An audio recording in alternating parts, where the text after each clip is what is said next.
Alright, so I'm Anthony Harness. I'm a grad student at the University of Colorado. I'm going to talk to you today about some low-cost demonstrations of starshades. And this is flower shape thing right here, which I'll talk about more. So this is the least amount of direct imaging talks that I've seen at Exoplanet conference. So this is my only slide on direct imaging. But what we want to do is move beyond just detecting habitable planet and actually characterizing it and fully saying, that is for sure habitable, and start the search for life on these planets, Earth-like planets. But it's really difficult because the Earth-like planet is going to be about 10 billion times fainter than your host star, and it's going to lie only about 100 milliarcseconds away. So when you go point your telescope at the star, you're just completely overwhelmed by the starlight and can't pick out the planet's much fainter light. One way around this is with starshades. And you see it again here, and you can think of it as kind of an external coronagraph, where you have this 30-meter so disk, opaque disk with precise petal shapes around there that control the diffraction and create this deep shadow in which you can fly your telescope. That you see quite a large separation away. But the benefit that it gets you is that all the light suppression happens outside of your telescope. It happens at the starshade, so you can take any old telescope, plop it in the shadow, and you get the planet light will just be uninterrupted into your telescope, and it's easy to take spectra and get down to the 10⁻10 contrast levels. And so we believe this is, at least I believe this is going to be the best way to get to an Earth-like planet and taking direct spectra and imaging of that planet. But before we get there, we need to do some end-to-end test of the starshade at the system level. It's kind of a unique architecture and something that hasn't been done before, and so we need to really work out all the kinks of that, of not only the individual components, but all components and all technology together in one system, and look for the unknown unknowns. It's hard to plan for future mission if you don't know exactly what problems will arise. And we also want to gain confidence amongst the community of that starshades actually work, and we can use this as a viable tool for high contrast imaging and kind of get rid of that scare factor that everyone thinks of when they think of a 30-meter disk flying in space, a third of the way to the moon in front of your telescope. So we think the best way to do that is to actually do astronomy, take real images, and just show them, hey, look, we can do astronomy with this.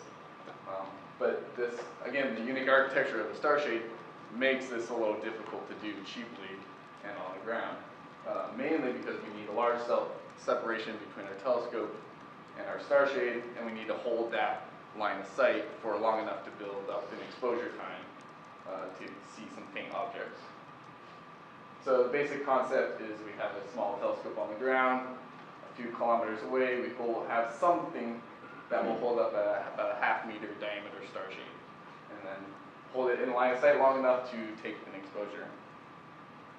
We initially started with Zeppelin, so the idea was to hang off the starshade underneath the bomb Zeppelin, use it to hold it in the line of sight.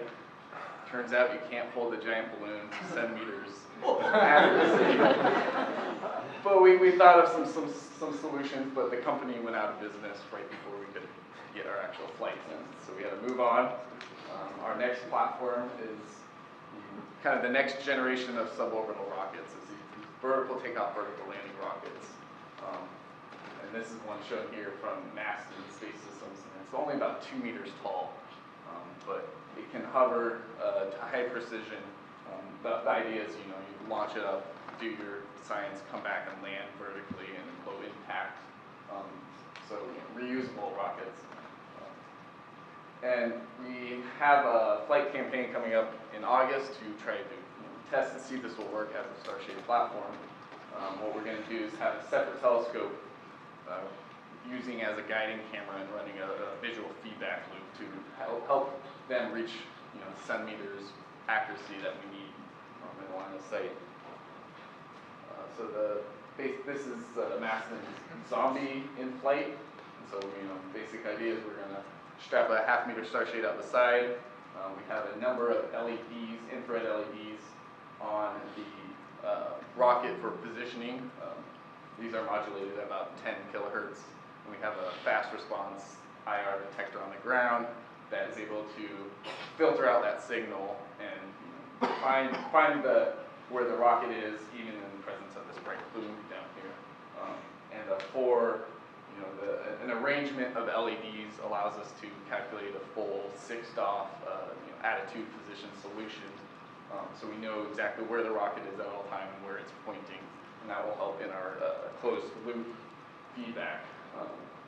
And so, the idea is to have this other separate telescope, and the main reason for that is, as you block the star out, you lose the star signal completely, so you don't know where your target is. And if you move your telescope off a little bit, then you can see both the rocket and the star at the same time and close the loop visually. So we're flying in August. We're testing this out. It's going to be a tethered flight where the rocket's just hanging from a crane, so that we don't break it on the first couple of flights.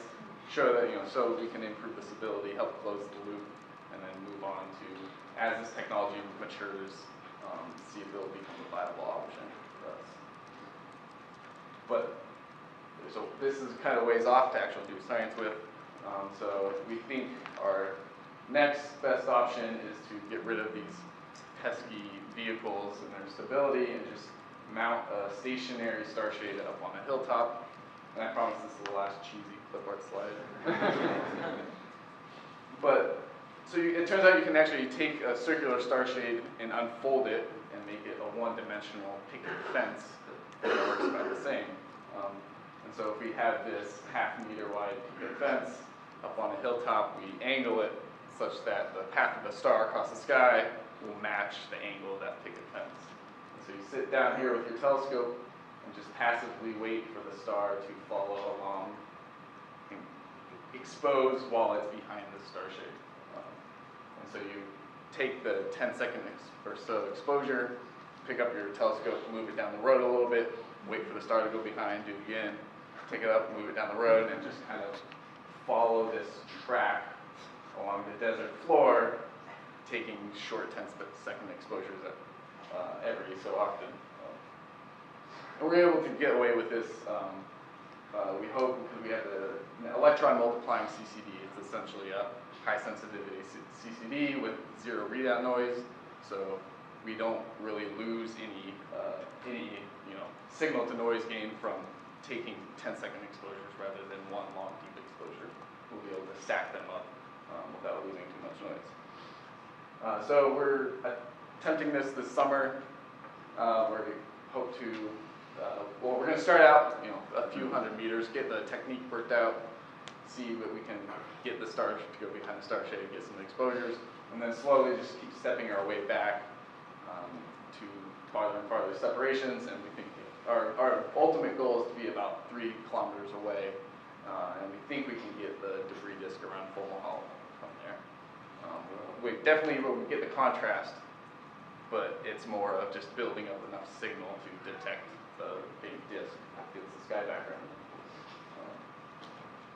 And just to show you that this will actually work, and we believe it will actually work, I've been involved with some tests led by Tiffany Glassman Seaboard north of Grumman, where we go and test these 60-centimeter starshades on the desert floor.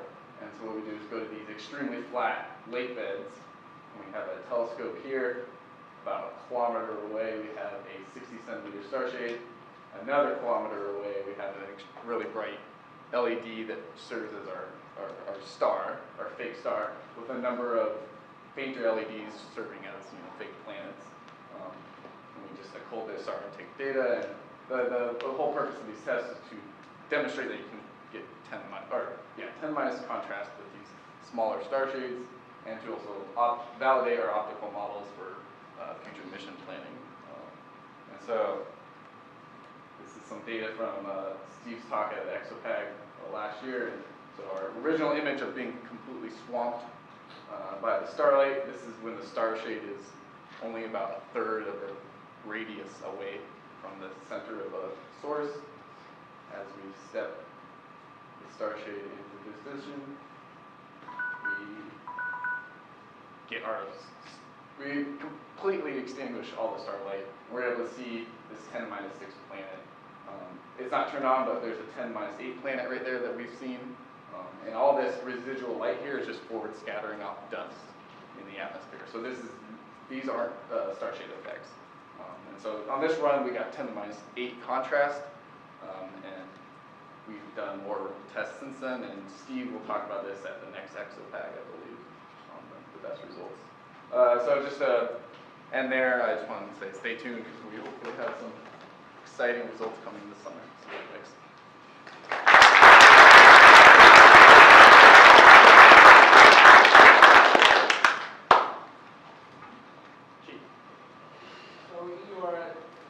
Experiment when you put a starshade on top of a field and you move the telescope as the star is setting or rising, you said you take a 10-second exposure. And during that 10 seconds, the star will move by like 10 seconds by 15 seconds, 10 by 15 seconds. Then how sensitive is the pointing of your telescope? Will that the movement of the star affect your contrast during that 10-second exposure, or you consider in a short exposure to take the impact of the pointing telescope? Well, for then it's if you have a tracking telescope, just as we have an amateur mount, just tracking, the telescope will rotate with the field, and so your star will be fixed in that frame, and so just like a regular old 10-second exposure, you'll be fine. But just as it's moving along that starshade, everything else, the main star will be gone, but the surrounding features will still be there and will track with your telescope. In the future space-based version, how precise is the distance between the telescope and the starshade become? The on-axis distance doesn't matter. It's tens, hundreds of kilometers. The lateral positioning is what's tough, and we need that to about a meter. Angle, it doesn't really matter. We did these tests in the desert, and plus or minus 20 degrees are pretty forgiving. Being pessimistic about funding, to sell this kind of mission to the astrophysics community, you might need more than just exoplanet science. So is there anything else this type of setup could do? Disk science, debris disks, exoplanes. We think we're beneficial over coronagraphs in that we don't have an outer working angle. So while we get the inner close fans, we can see everything outside that as well. So what type of total mission cost is looking for? A big starshade like that would be under $1 billion. And then we'd have to pair it with a 2.4 meter telescope or something. You have to target just one star, or could you do a survey? Like how many stars can you do with dedicated starshade? Yeah, it's tricky because you do have to spend a lot of time traveling between stars. So you can optimize what path you take, but over a 5-year mission, we think that you can get enough stars surveyed to see Earth within habitable zone. At least one. Yeah. So if you're trying to get that to 10 to minus 10 level, how is if you're just on the ground or even on a high hill, how does the sea affect? How clear does the night have to be for you to get down to that level? The seeing doesn't really affect the performance of the starshade. We found out that it moves your shadow around, and so keeping that alignment, keeping your telescope in the shadow is the difficult part. And so over the course of the night, we'll have atmospheric refraction will change, and so the apparent where your shadow is will change, and so we have to do tricks of lowering our telescope and moving around to stay in the shadow. But performance-wise, it doesn't affect it at all. Yeah. 2 more questions. What target do you have in mind for your summer run? For a what? What star do you have in mind for your summer run? Once we get it all worked out and demonstrate that we can actually stay on target, we want to go to full model, and so we want to see that, get the debris disk out of there. So at the moment you need 2 spacecraft. Can't we use that in space and then a ground-based telescope instead? I mean, you'd need 30,000 kilometers. That's near a geosynchronous orbit, so it could be pretty. But geosynchronous, but then you move against the field. Yeah, I mean, So you would can have- move along your orbit towards other stars in that band of the sky, I suppose. But Yeah, you would have to move your telescope also. yeah. So it's a tricky, 3-body alignment that you have to do. All right, let's thank Anthony again.